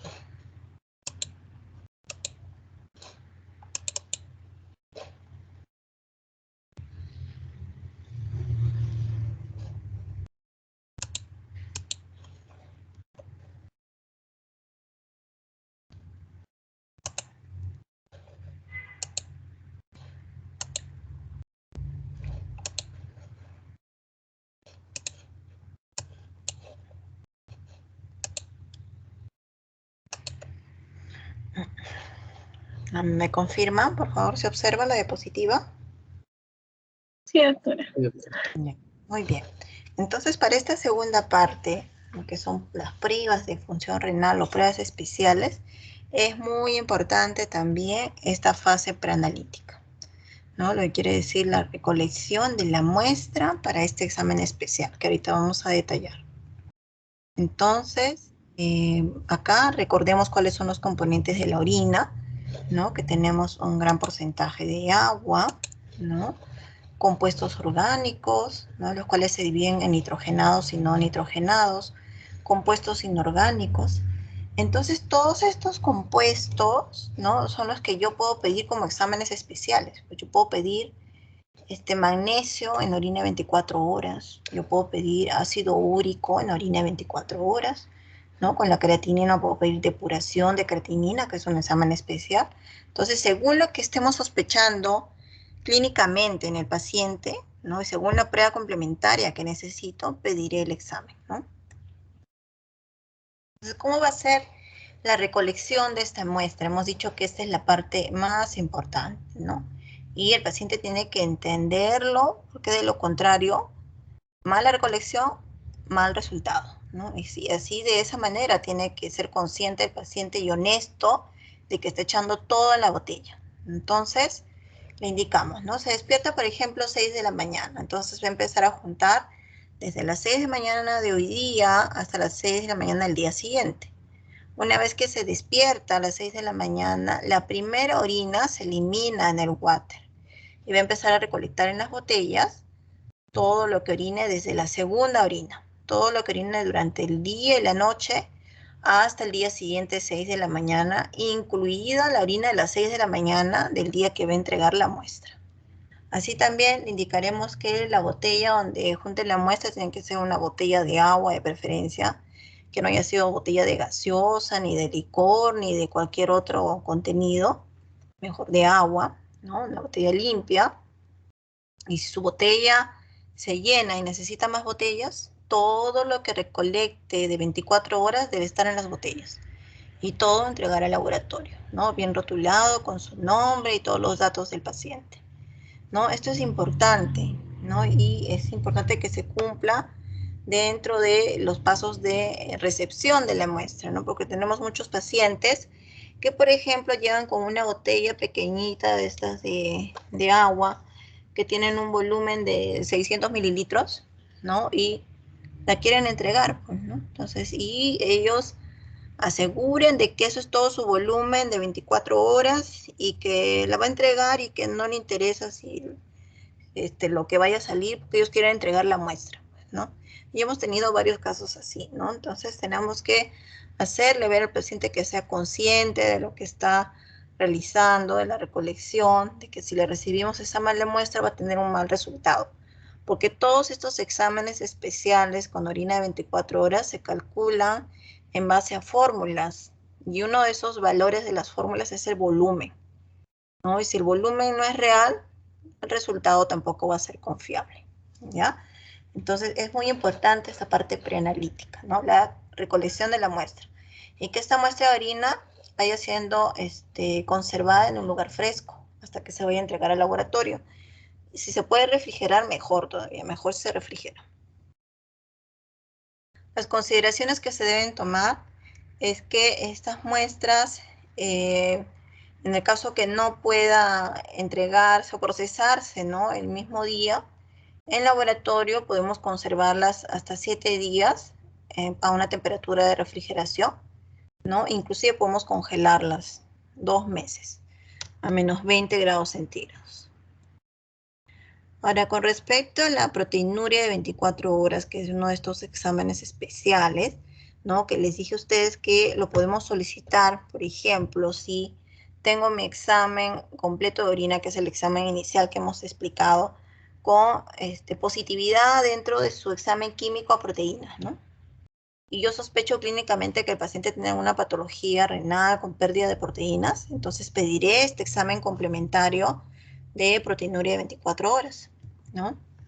Y en qué casos, entonces, sería la indicación de este examen, ¿no? Cuando sospechamos de una nefropatía diabética, enfermedad glomerular con síndrome nefrótico, ¿no? Pielonefritis, hipergamaglobulinemia, ¿no? Tratar de evitar el consumo de medicamentos, de antibióticos, antiinflamatorios que puedan hacer interferencia con el proceso, ¿no? De preferencia, nada de ingesta de medicación en todo el día de recolección. ¿Qué otras causas tenemos de las proteínas elevadas? ¿No? Pacientes con enfermedades de túbulos renales, ¿no? Como el síndrome de Fanconi, enfermedad de Wilson, cistinosis, pacientes con mieloma múltiple, ¿no? Pacientes con linfoma, ¿no? Entonces, no solamente por patologías específicamente renales van a pedir proteinuria, ¿no? Sino también para hacer seguimiento de otro tipo de patologías que pueda estar dando como complicación algún daño renal o que tenga pérdida de proteínas. La fórmula para calcular este examen de orina, como les dije, es, se hace un dosaje de la proteína cuantitativa en un equipo automatizado. Vamos a reemplazar este dosaje y el volumen en una fórmula y lo vamos a interpretar con valores referenciales. En el caso de un paciente adulto, es de 30 a 140 miligramos en 24 horas. En el caso de una gestante, las proteínas se consideran un valor normal hasta 160 miligramos en 24 horas, ¿no? Entonces, ¿qué es lo que vamos a hacer en laboratorio para poder procesar estas muestras de orina de 24 horas que nos entregue el paciente? Primero, el analista va a medir todo el volumen, ¿no? Con una probeta de plástico y de todo lo que trae unas botellas, registra ese volumen en la solicitud del paciente, en la petición del médico, y va a trabajar solo con una muestra representativa de todo ese volumen de orina, porque ya se hizo la medición, entonces se puede descartar, solo nos quedamos con un tubito de vidrio, ¿no? Ese tubito se centrifuga, y es lo que se coloca en el equipo automatizado para medir lo que queramos analizar, ¿no? Ya sea proteínas, ácido úrico, calcio, lo que se quiera analizar cuantitativamente. La microalbuminuria es otro de los exámenes especiales de 24 horas, ¿no? Este examen tiene un valor referencial menor de 30 microgramos, ¿no? Actualmente se considera este examen como un analito que nos ayuda a evaluar el factor de riesgo del paciente hacia una enfermedad renal, ¿no? Entonces, independiente si el paciente tiene o no de fondo una enfermedad como diabetes o enfermedad cardiovascular, esto es un analito que nos ayuda a valorar si el paciente tiene o no ya un compromiso renal. Las recomendaciones para la recolección de la muestra es que, de preferencia, no debe ser después de realizar ejercicio, ¿no? Que el paciente no vaya a tener también un proceso infeccioso, ¿no? A veces está cursando con una infección urinaria y quiere recolectar al mismo tiempo, durante este proceso de enfermedad, recolectar la muestra. Entonces, de preferencia, que termine el tratamiento, se recupere y después se haga este examen especial, ¿no? Entonces, que haya pasado la fase aguda de la enfermedad que pueda estar teniendo de fondo el paciente. Para el caso de la depuración de creatinina y la tasa de filtración glomerular, estos son exámenes muy solicitados, que ustedes los van a ver muy seguido en los pacientes de hospitalización o de consultorio, ¿no? Para estos tenemos que analizar lo que es creatinina en la orina y creatinina en sangre del paciente. Entonces no es solo la orina. Vamos a aplicar unas fórmulas, ¿no? Acá tenemos los valores referenciales. En el caso de varones es de 97 a 137 y de mujeres de 89 a 128 mililitros por minuto. ¿En qué casos vamos a encontrar valores anormales fuera de esos rangos? En pacientes con necrosis tubular aguda, obstrucción a nivel de vejiga, insuficiencia cardíaca, deshidratación, también me puede generar alteración de la depuración de creatinina, glomerulonefritis, isquemia renal, ¿no? Y diferentes patologías. Considerar que para este examen especial necesito la recolección completa del volumen, ¿no? De preferencia que no haya realizado ejercicio el paciente, ¿no? La fórmula que vamos a aplicar es la siguiente, ¿no? La que vemos acá en la parte inferior. Creatinina en orina por el volumen de orina, que acá reemplazamos por el volumen completo en 24 horas en mililitros, por 1.73, que es la constante, sobre creatinina sérica por 1440 por la superficie corporal. Lo que quiere decir que además de la creatinina en sangre y orina, necesito los datos exactos de peso y talla del paciente, ¿no? Para reemplazar también la superficie corporal.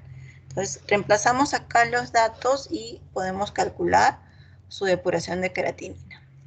Tenemos otra fórmula donde se puede calcular también la tasa de filtración glomerular, que también es una buena herramienta para evaluar la función renal del paciente, pero mucho más específica es esta fórmula donde hago el dosaje en creatinina en orina y en sangre.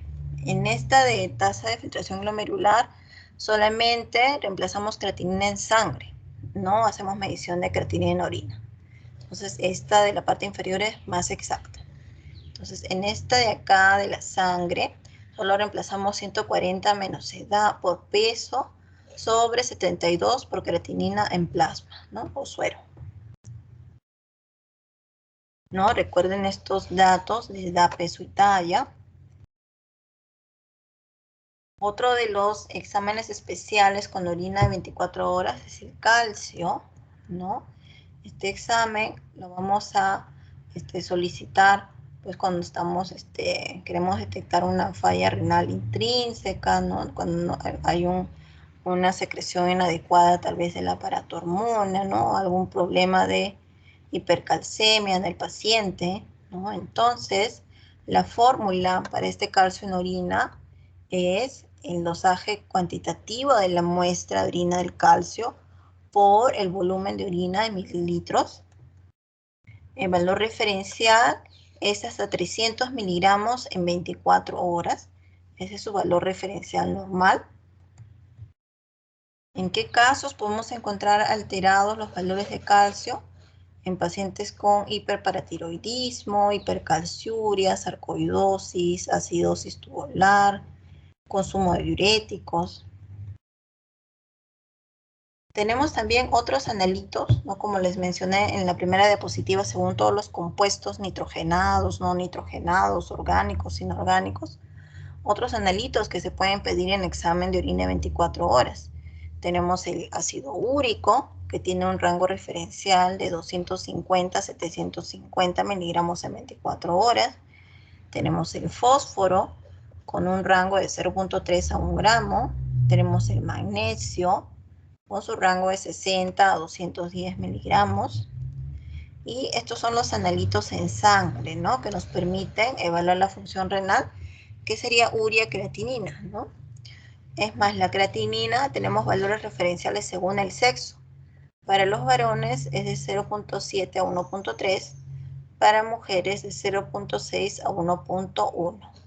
En el caso de la urea, su rango referencial en sangre es de 10 a 50 miligramos por decilitro. Igual también tenemos rangos para orina, pero estos los aplicamos ya evaluando la fórmula completa, ¿no? De depuración de creatinina. No se evalúa generalmente aisladamente creatinina en orina, no, sino utilizándolo en la aplicación de la fórmula. Ahora les voy a compartir un video cortito.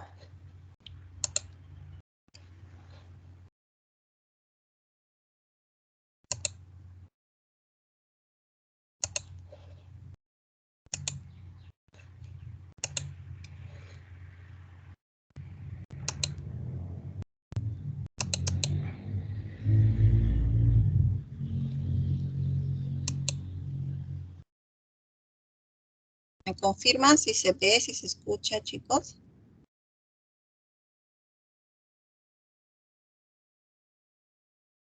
Chicos, si se Sí ve. lo podemos observar. Sí, doctora. Ya, gracias.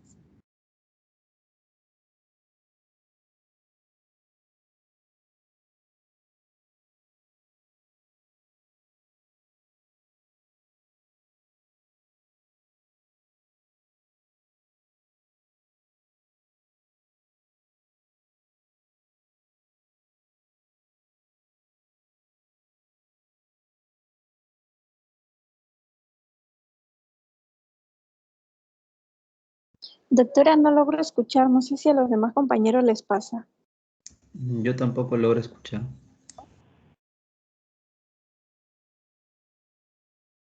A ver, vamos a compartir nuevamente.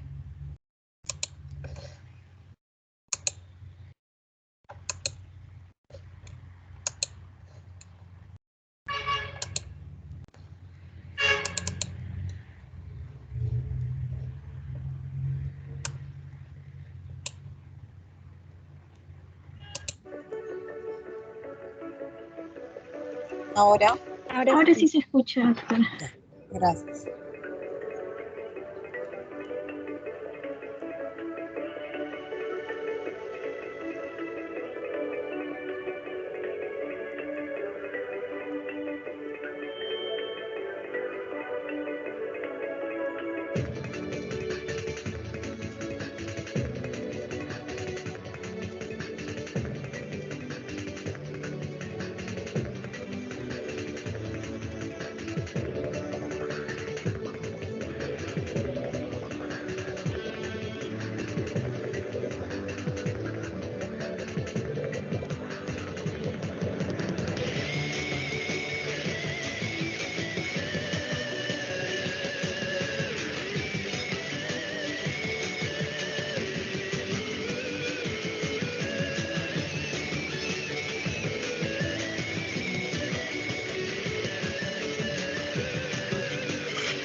Muy bien. Entonces, hemos observado un video cortito con respecto al examen. ¿Sí? ¿Te escucho? Buenas tardes. Doctora, no sé si le habrá pasado lo mismo a los otros compañeros, pero yo he visto todo el video entrecortado y no, tanto el audio como el video, todo entrecortado. No he podido ver el proceso bien. No sé si es mi internet o si es que así se ha visto el video. Ah, no sé. A ver, chicos, ¿qué dicen? ¿No se ha observado bien? Sí, se ha observado, doctora. Sí. Ya, a ver. Sería bueno, doctora, también que nos pudiera compartir el link de ese videito para que de repente la compañera a su internet no está ayudándole, entonces para que lo vea posteriormente. Claro, sí, no hay problema, pero justo ahorita íbamos a discutir sobre el video. Ya, en todo caso, alguien, a ver, voluntariamente que nos pueda resumir qué es lo que se observó en el video. Chicos, alguien de los que no hayan participado, de preferencia.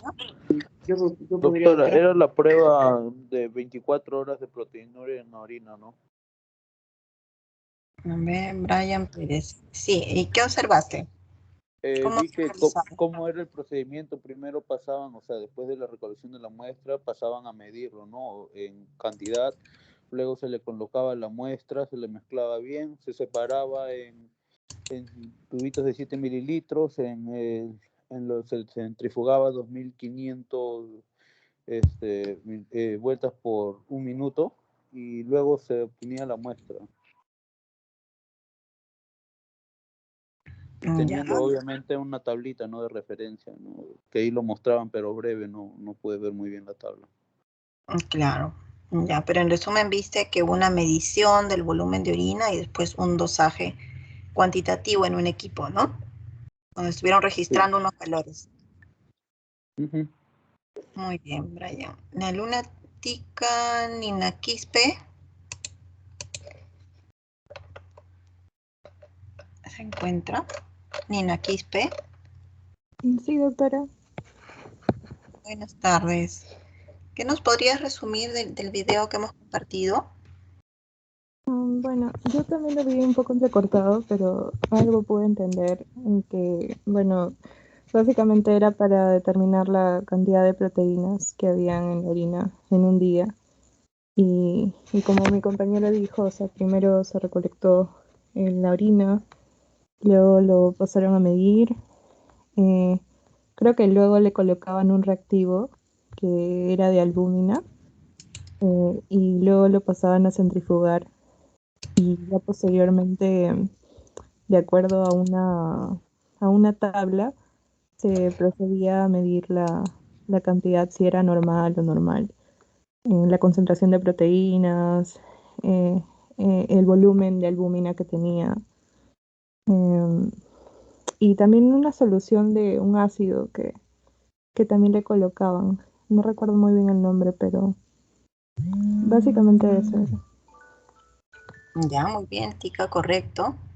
El alumno Luis Liviak.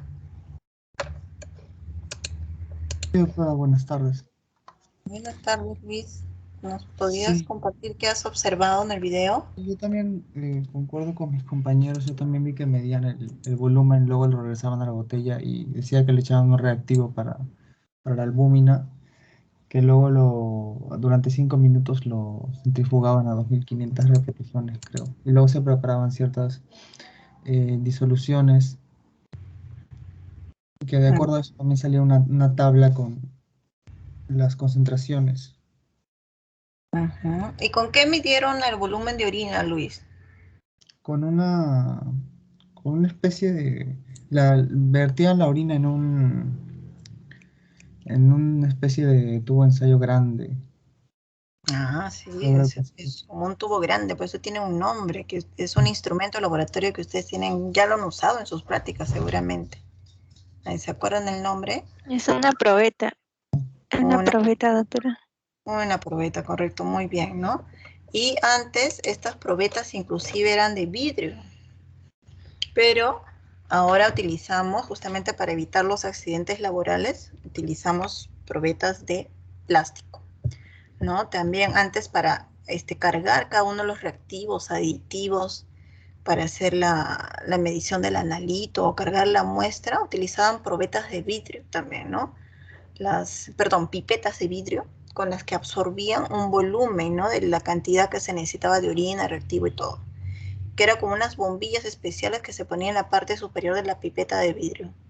Pero si no estaba la bombilla, a veces lo aspiraban con la boca, ¿no? Y también cuando usaban mucha fuerza habían accidentes laborales, ¿no? Entonces ya no se utiliza tampoco esas pipetas de vidrio.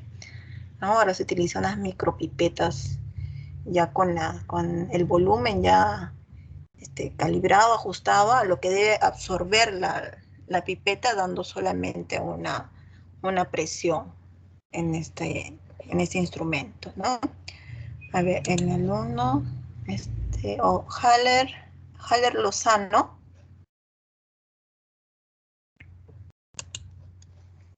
¿Se encuentra Haller Lozano? ¿No está? Yeslin Maita.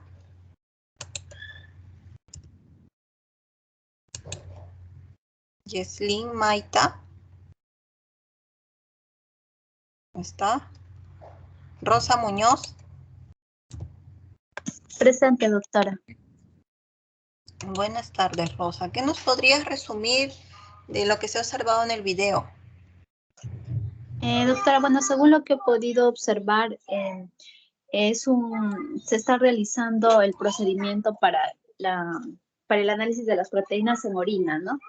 Entonces, bueno, ahí se observa que en la botella parece que han recolectado la orina, ¿no? De 24 horas y lo están midiendo primero en la probeta, ¿no? Y después, lo que hacen es, bueno, primero miden el volumen, luego echan el reactivo, me parece, para poder analizarlo y poder, luego preparan las soluciones en determinados, para poder analizarlo, ¿no? Y de ahí ya lo pueden, según la micropipeta, lo van analizando, ¿no? Con las concentraciones de proteína y ya realizan como una comparación, porque ahí muestra como una tablita, me parece. Sí, correcto, hacen unos gráficos, unas curvas. Lo que hemos visto es casi todo un procedimiento manual, ¿no? Algo que se hacía tal vez anteriormente en los laboratorios, no todo un proceso manual. Medición de muestra por muestra, con diluciones y todo.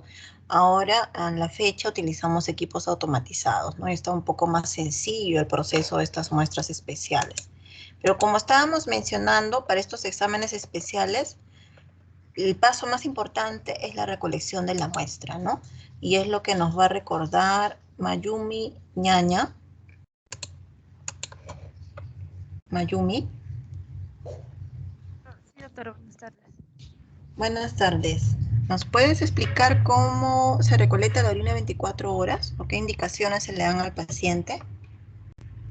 Lo primero que se hace, doctora, es para mantener la higiene, ¿no? Lavarse, indicar al paciente que se lave las manos, que recolecte la primera orina del día, el chorro medio, o sea, indicarle que elimine el primer chorro, o sea, que se elimina el primer chorro y a partir de ahí ya que empieza a recolectar la orina total que tenga. En los recipientes, en recipientes adecuados que pueden llegar a contener el volumen correcto. Ya, sí, está bien. Muy bien, Mayumi, gracias. El alumno Diego Pantoja.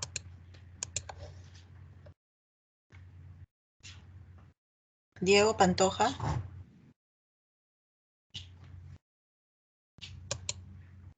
Doctora, disculpe, ¿cómo está? Soy la alumna Catherine Lazo. Me pasaron el link y ya pude ver el video y quería hacer una acotación con respecto a lo que se había visto en el video, ¿no? Del resumen. Ya, te escuchamos, Catherine. Como hemos visto, ¿no? Se ha realizado la medición del volumen de orina de 24 horas, se ha colocado la albúmina, si no me equivoco, se ha dividido en 10 tubos, se ha realizado un centrifugado y lo que han realizado al final, que es lo que quería agregar, es que se está haciendo un estudio de colorimetría, ¿verdad? Están leyendo las ondas, las longitudes de ondas de los tubos y los gráficos que es para realizar la medición de la proteína en orina, si no me equivoco. Eso quería mencionar. Ya, gracias, Catherine. Sí, muy bien. Justamente, tal vez esa parte que no les he mencionado es la metodología, ¿no? De cómo se hace la medición en los laboratorios, ¿no? Donde podemos utilizar diferentes equipos o diferentes métodos. En este caso, acá han utilizado un equipo que se llama espectrofotómetro, ¿no? Un equipo pequeñito donde el proceso es casi manual. Y la reacción de la muestra, el reactivo, es una reacción por colorimetría, ¿no? Como está mencionando su compañera, ¿no? Y es lo que mide este espectrofotómetro, así cuantifica las concentraciones y de esa manera podemos tener una medida exacta del analito que queremos encontrar. Muy bien. El alumno... Ya, Diego Pantoja no estaba. Joseph Paucar.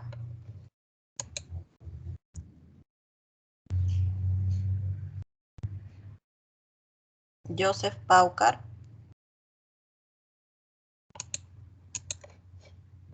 Ahí está. Miguel Ángel Pérez. Sí, doctora. Buenas tardes. Buenas ¿Nos tardes. podrías explicar qué indicaciones le damos al paciente para que recolecte orina de 24 horas? Sí, doctora. Bueno, lo primero que se tiene que hacer al paciente, bueno, no es cuando se levanta.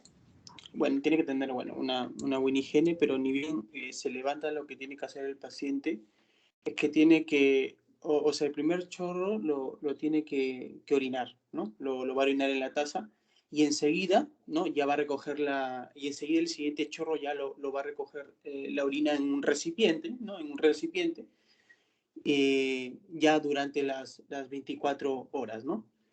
Y al siguiente día, el paciente también, por ejemplo, puede orinar, ¿no? Cuando se levanta, y ya tapa el recipiente y lo tiene que en sí guardar en un refrigerador o en un sitio fresco, ¿no? Pero lo más importante es que si va a ser una orina de 24 horas, el primer chorro no puede estar, sino después de ese primero ya tiene que empezar a recaudar durante todas las 24 horas, ¿no? Y lógico, el recipiente que se le da al paciente tiene que marcarlo con una fecha, con una hora y cuando termina y todo, ¿no, doctor?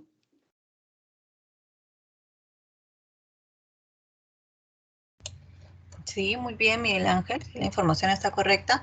Solo que el laboratorio generalmente no le proporciona el recipiente, ¿no? Le decimos al paciente que él busque un recipiente adecuado. Si le explicamos las características, de preferencia tiene que ser una botella limpia de agua, ¿no? Que no haya sido de gaseosa, ni de licor, ni de ningún otro contenido que tenga restos químicos, ¿no?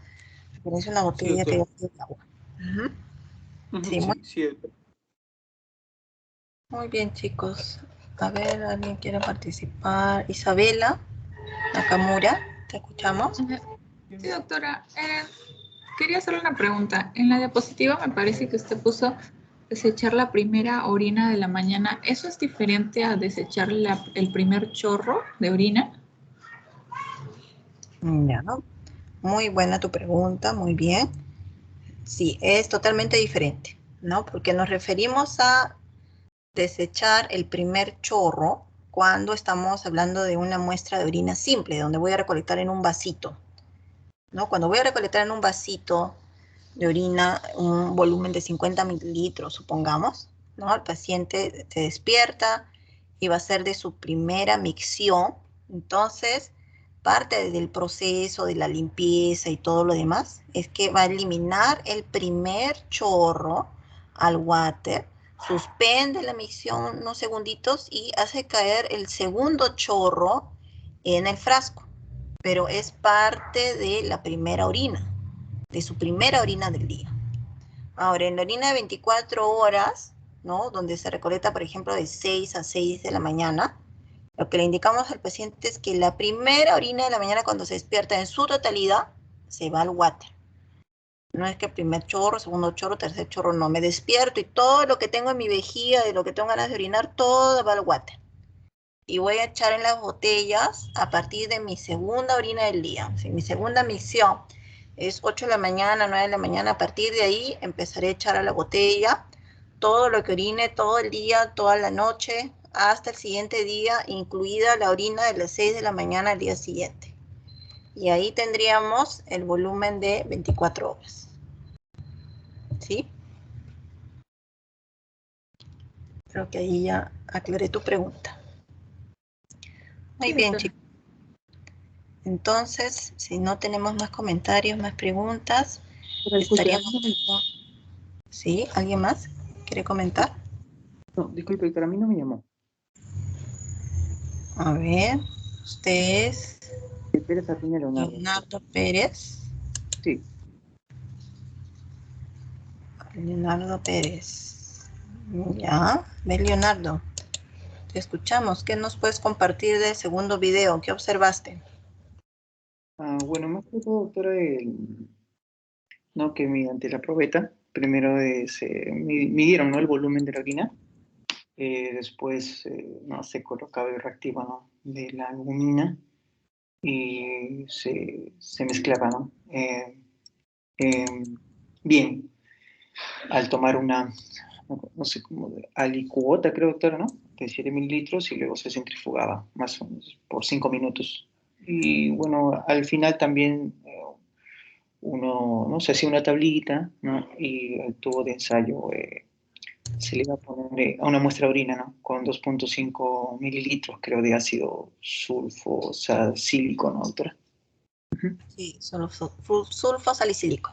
Sí, doctora. 2.5 milímetros de ácido sulfosacílico. Sí, muy bien. Todos estos exámenes especiales vienen ya dentro del inserto del reactivo, la medición o el volumen exacto que tenemos que echar de cada uno de los reactivos. Generalmente viene en un kit, ¿no? Y dice agregar tantos mililitros del reactivo A, del reactivo B, del reactivo C, del diluyente. Ya está la medición exacta de cuánto tienes que echar de cada uno de los componentes de este kit, y inclusive cuánto también tienes que agregar del volumen de orina, ¿no? Y así, es como una receta de cocina. Así viene el inserto para cada una de estas pruebas de laboratorio. Esto es que lo hacemos manual, ¿no? Y vamos midiendo paso a paso lo que vamos agregando. Pero si no, toda esta programación de las medidas está siendo configurado en el equipo automatizado, ¿no? El equipo que les mencionaba, los equipos que ahora existen, que ya no tenemos que estar agregando paso a paso, solamente ingresamos las muestras y el equipo se encarga de agregar reactivo A, reactivo B, mezclar, esperar la reacción, hacer la lectura y solo nos arroja de frente el resultado, ¿no? Entonces esto ya ha simplificado más cuando tenemos un gran volumen de muestras, ¿no? Y necesitamos resultados oportunos, ¿no? Resultados que no demoren. Muy bien, chicos. Entonces, con esto estaríamos finalizando la primera práctica. Les voy a pedir, por favor, que en el chat de este grupo todos me escriban cuál ha sido el título o el tema de la primera parte de la práctica y el tema de la segunda parte de la práctica, ¿no? Porque lo hemos dividido en dos partes, ¿ya? Escríbanme en el chat de qué ha tratado cada uno de los temas. Tema 1, tema 2. ¿De qué trató o cuál fue el título? ¿Ya? Y con eso estaríamos culminando la práctica del día de hoy. ¿Sí? ¿Le escucho? ¿Quién quiere comentar? Sí, doctora, mi nombre es León. Me parece que usted me llamó, mi internet estaba un poco mal, pero quería consultarle. En la segunda parte de la práctica, usted habló en la recolección de orina de 24 horas que los pacientes que estaban teniendo alguna actividad como ejercicio físico fuerte o algo, que se le suspendiera, ¿no? Para poder hacer la recolección de orina de 24 horas. ¿Y esto por qué sería, doctora? Gracias. Ya, sí, muy bien. Lo llamé en su momento, así como he llamado a muchos de los integrantes del grupo y que no respondieron, ¿no? Esto forma parte de la calificación, chicos, por si acaso, ¿ah? Si estén conectados y no respondieron a algún problema, pueden responder por el chat. O si no, durante la práctica después interrumpir y explicar por qué no pudieron responder en su momento, ¿no? Ya, como en el caso, como lo está haciendo el alumno León.